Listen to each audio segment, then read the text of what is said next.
হে বন্ধুরা, সবাইকে রাধে রাধে। আজকে আমার ডিসিপ্লিন 100 পুশ-আপের ডে 13। সময় নেই, সুযোগ নেই, টাকা নেই, শরীর খারাপ, এইগুলো অজুহাত তোমার স্বপ্নকে হত্যা করে। ধীরে ধীরে এটা বুঝতে পারবে যখন তখন সময় চলে যাবে। তুমি যদি শুরু না করো, কেউ তোমার জন্য কিছুই করবে না। সফল লোকেরা সুযোগ খুঁজে না, তারা তৈরি করে।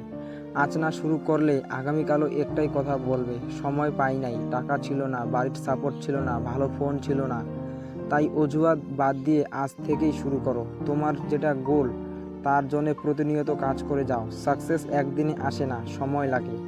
চলো আজ থেকেই প্রতিজ্ঞা করি, অ্যাকশন নেব, অজুহাত নয়।